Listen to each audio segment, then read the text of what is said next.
What is up, guys? This is your boy Chasm here, back at it again with yet another video. And in today's video, I wanted to kind of talk about a simple topic, and that topic is how modern gaming is in a weird state, and it's not as bad as people think, and it's not as good as people think, right?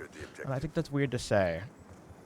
I have a weird standpoint on modern gaming. I think modern gaming is not in a bad state by all means, right? There are so many great games that have come out in the past few years, and there's so many cool and interesting games you can play now, probably more than ever before, right? And I think that's so cool and awesome to see that like there's so many options for you to play, and there's so many different ways you can, interact with gaming. But I think modern gaming is also in one of the worst states it's ever been in because of how increasingly demanding it is price-wise to afford games.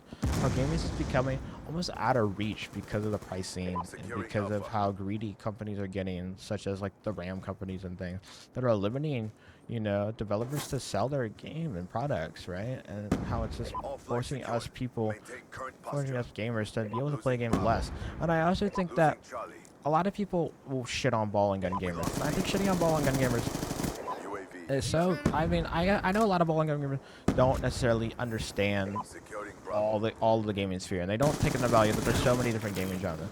But like a lot of us don't realize that like a lot of us that are like hating on them is like is because they're eating good, right? Like I think the platform players will start hating on all the other people if there's no good platform game coming out in engineering. It's like, oh, gaming's dying. Oh, I don't have any good platform games to come out or play, or I don't have any good RPGs to play anymore. They just aren't coming out anymore.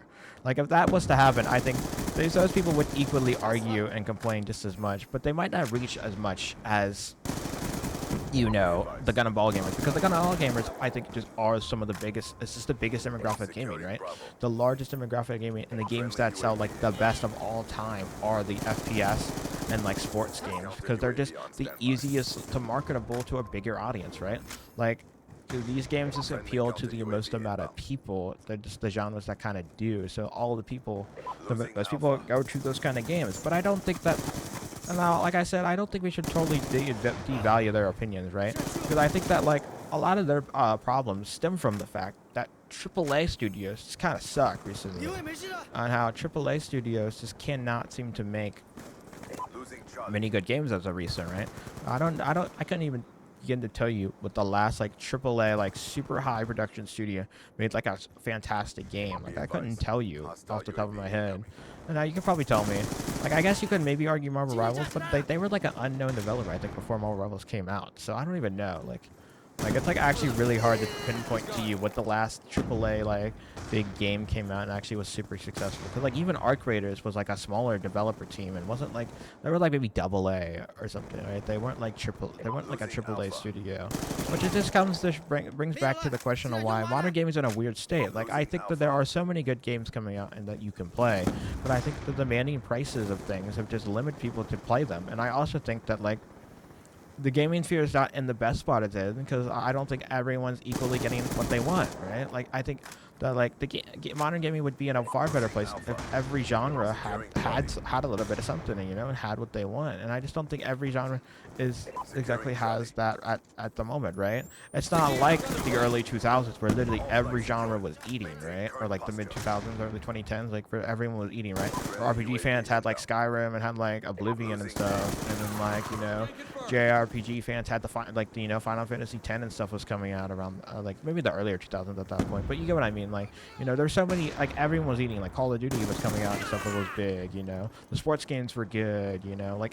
Like almost every genre of gaming was like doing well. I wouldn't say better, but they were all doing really well. I don't really know any genre that was like really struggling back then, right? It was harder to find a struggling genre back then. I guess indie games, but not even indie games, because Minecraft came out even. So like, you know what I'm saying? Like almost every genre or type of game was like eating. Where like I think nowadays only so many types of genres are eating, and I think that's because indie developers are just doing. AAA developers fell off, and because AAA developers fell off, the games that need a AAA studio to sustain it and maintain it, they're just so hard to just maintain. It's so hard to afford and like keep up with. Like an FPS game, Like that, like I think an FPS game to be super successful kind of needs that AAA backing.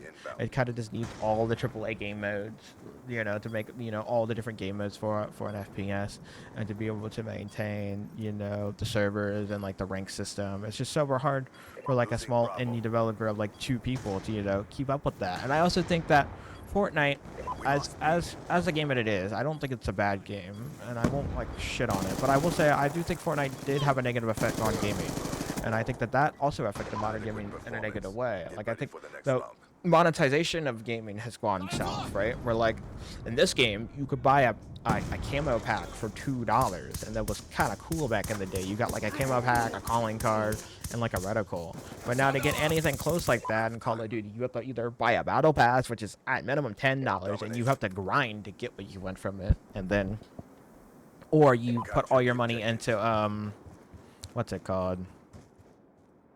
You put all your money into like the microtransactions, where they're just godly egregious, right? Like on Apex Legends, I played Apex Legends recently. I spent like $20 for one skin. It was like $20 for a single skin. Like really? Like, is that what we're doing these days? Is that what we think is monetization? No, it's like I don't even know. Like that's like seems ridiculous to me that we're spending $20 for like a single skin. Where like skins in this game were $2 a pop, right? Like they were so much more cheaper and affordable. Now you could argue though that like the demand, like graphics have gotten so much better, and I think overly better, right? Like I think we keep pushing graphics, but we aren't pushing in other defining ways, and I think that's why there's like as less interesting, like, you know, big games coming out, because we aren't pushing genres to like new limits, right? Like the gaming sphere peaked in 2007, and because it peaked in like not 2007 specifically, but like the 2000s, and I guess maybe like the early 2010s. Like gaming peaked at that point, and they peaked so well that AAA developers like, oh, this is printing money more than ever. Let's just keep doing this, and like, you know, they push the needle. And I hope GTA 6 can innovate in some ways more than any other game, because I just feel like there's been a lack of innovation recently, and a lot of bigger developers. And if Rockstar can push that, maybe that will encourage other developers and things to, you know, work harder, you know, and try to, you know, stop being as corporate greedy and realizing that they have to, you know, ground themselves a bit in who they are and what the consumer wants. And I think that's another thing we fail to do, is that people are like gun and ball gamers, and even, you know, other gamers, you know, who like other kind of genres, like they will, like, your money is like the best way to show what is successful and not successful. And I think that like if we would stop buying slop, like a gun and ball gamer will continuously buy the next slop, even though they're gonna call it slop, because that's just the games they like to play. It's like, so are you really even upset at to begin with? Because you're gonna play the same game, you're gonna hate on it all day, but you're still playing it all day anyways, because that's the game you like to play. So it's like, are you really upset with what it is, or are you just saying that online just to cry? Or like, is a game, or like a lot of people are like fake fans of like the big games coming out. It's like they LARP and stuff, and I don't think LARPing's bad, but I just think that it's funny that people will LARP and say like, oh, Baldur's Gate 3 is the greatest game ever, or like Black Figure 33, that game was so good, and they never even played it, or like hardly played it at all. And I just think that's also really funny, though. Like, the internet is just it's just a total space where so many people are lying and influencing themselves, and that the modern gaming sphere is just in a very weird state right now. I think there are good games out there, but I think a lot of online talk about it is all whack and all wrong. I just don't think people don't know what they're talking about or what they actually want. And I think that like it just makes no sense. Like, I also don't understand why we have to play modern games, right? There's so many good games from the past, and I play a lot of retro games, and I'm kind of more of a retro gamer than I am a modern gamer. There's very few modern games I keep up with and play at a regular basis, because it's just like, why would I? Why should I? Right? There's so many modern games that are just kind of like whatever, and it's like, okay, if I don't care for them or like them, why do I need to pay for them or buy them, right? I could just literally just play the games I liked or always have liked. Like I can continuously play Black Ops 2 forever, or I can just, you know, go play, you know, Final Fantasy X, or I can go play Super Mario World, or whatever old game I want to play, right? Like, I don't see why we have to play modern games unless it's multiplayer, because I do think that multiplayer games are kind of hard, right? When a new multiplayer game comes out, like, you know, it's very hard to go back unless you have a good friend group that all has the game to go back and play, you know? Oh, wow. Wow, everyone's Spanish in this lobby. Oh, funny. But everyone playing Call of Duty Black Ops 2 is cool and fun, but like, you know, not many people play Black Ops 2, or like maybe your favorite game. No one's playing, right? No one's playing, you know, Destiny 1. Or another sad thing of modern day gaming, and why modern day gaming is in such a weird space, is a lot of live service games, right? Live service games are killing modern gaming, right? Because it's just the idea that like I can play a modern game, but like only I can play it for so long, and if they cut the servers off, I can just never touch the game again or any aspect of it. And I just think that's so depressing and so sad to see.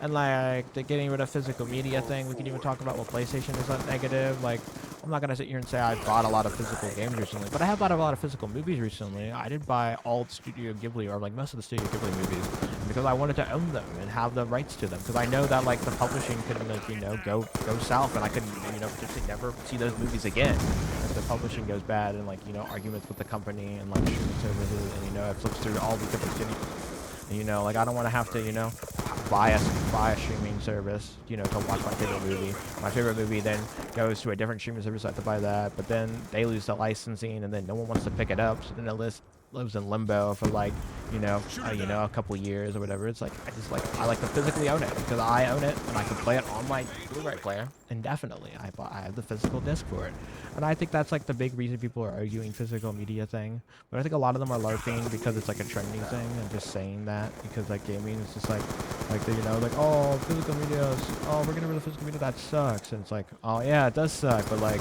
you've been buying online games for so long, so why do you care? Like, you just don't care. Like, you know, a lot of people don't care, and a lot of people just bandwagon it because of the trend, and I think that's stupid. But I think if you actually do buy physical media and care for physical media, I think it is a sad thing to know and a sad thing to care about.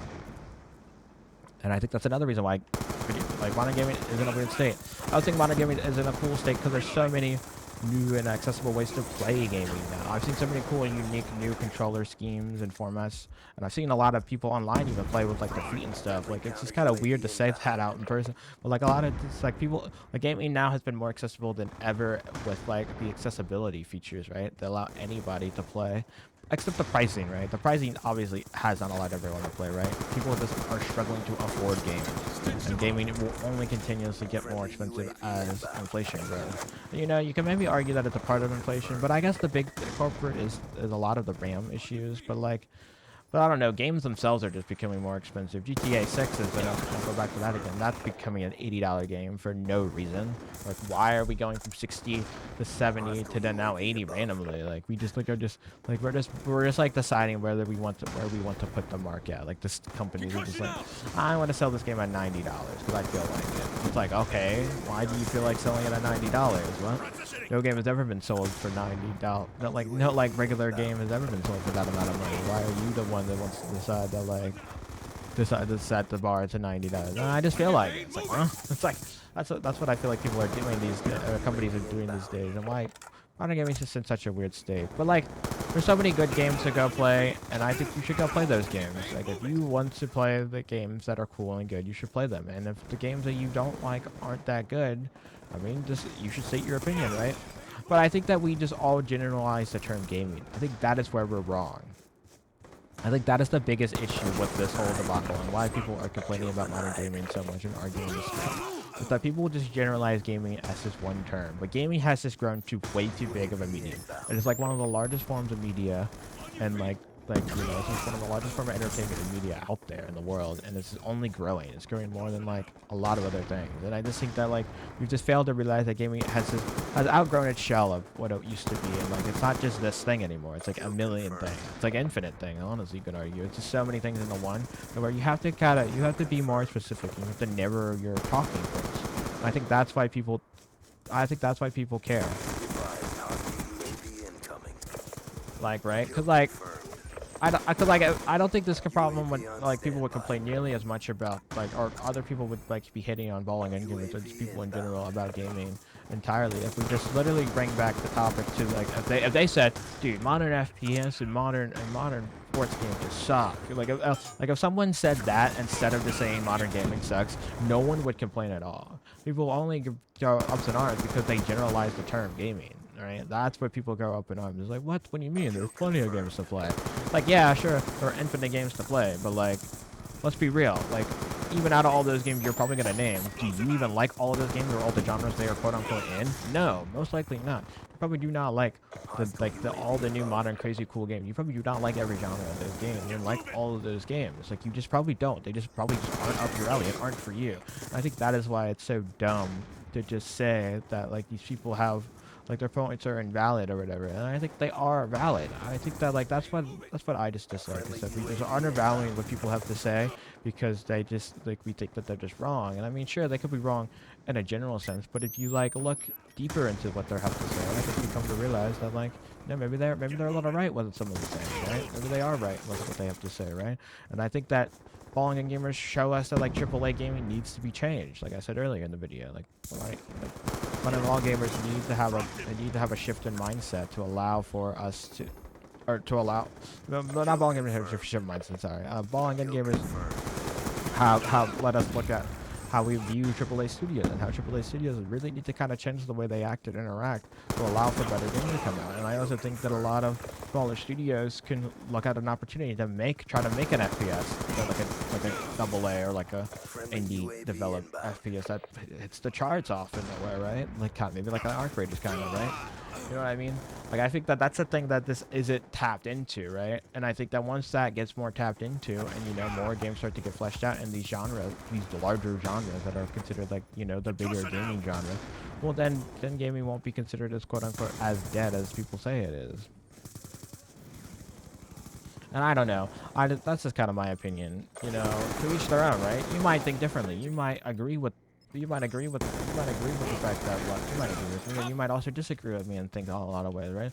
Like a lot of you could just say like, what? That's not a valid opinion at all, right? There's definitely like there's just no way that a Balling In gamer wouldn't like any of the other genres at all, and like couldn't possibly, you know. But I don't know. I think that the biggest issue with a lot of the Balling In gamer complaint is that there just isn't there's just very few good modern day games that aren't single player, right? There just really isn't. Like if you look at the Game of the Year awards, I'm not gonna say that like any game doesn't deserve their game, but like out of all of the Game of the Year awards, there's like one, maybe two of them that are like multiplayer based or like even have some form of multiplayer, right? Like there's just very few of them that have that kind of multiplayer access, right? Like I think Overwatch won it in 2016, and that's a good example. That's a multiplayer focused game, competitive, whatever, and I think it deserved it back in the day. And I don't think there's anything wrong with that. And I just think that like a lot of the modern day games just aren't multiplayer and don't have that multiplayer outlet unless it's like Friends Love, and I think that just sucks, right? I want a compy, grindy game to play with my friends that isn't, that isn't single player, right? And I just don't see people realize that, and I think the multiplayer gaming sphere is in a really rough spot. I just think it is. I think multiplayer is in one of the worst states it's been in a lot of games. And I just don't think that there's really AAA developers just don't care about the consumer like they used to. And I don't know. I don't know. I'm just kind of spewing my thoughts now at this point, because you know I'm kind of lost up. I have a loss of words for the gaming sphere, and I hope that I wonder what you guys have to say in the comments. You know, that's what I really want to know. What do you guys think about this topic and how you see it, right? Because I feel like there is a lot to gain from this, right? There's a lot to gain from what us consumers want and what other people want in a lot of ways, right? And it's just like I don't know. Like I really also hope that gaming just becomes cheaper though as a whole. Like I really do hope that, because I just don't really want this to be gate kept from me or just from anyone else. I don't think that we should gatekeep a hobby because of pricing, right? But I just think that like then again it just got so popular to where like they don't care, right? Like they could just charge this amount of money. You know, the rich people will still buy it, or the people that can afford it, or people who can't afford it will, you know, go into debt to buy it, right? For entertainment, and like they will suffer the consequences. And like another thing that sucks about modern gaming, people really don't talk about often, or all the console memberships, right? Every console, except like the Steam machine, I guess, you're forced to pay an online subscription to play online, which is the most corporate greed thing I've ever seen ever. And it's just like there is literally no beneficial reason why, or There's like no beneficial reason for the consumer on why that exists. It's literally just corporal greed is wanting money out of you to play online. Like, why do I need to have a membership to play online video games? Like, to play the game online? What? That makes no sense at all. And I think that's so stupid. And I think that that's another reason why modern games in a weird flowy state. Like, right? There's good games coming out, but is gaming in the spot as in the best spot it's ever been? I don't think so. I think it could be a lot better. What's just a few changes. But we'll see what happens down here in 10 years. And I'll probably make another video in the future if there's something very big happens on this topic. But until then, guys, I hope you enjoy. I hope you learned something new, and I hope maybe you can teach me something in the comments. Until next time, see you guys.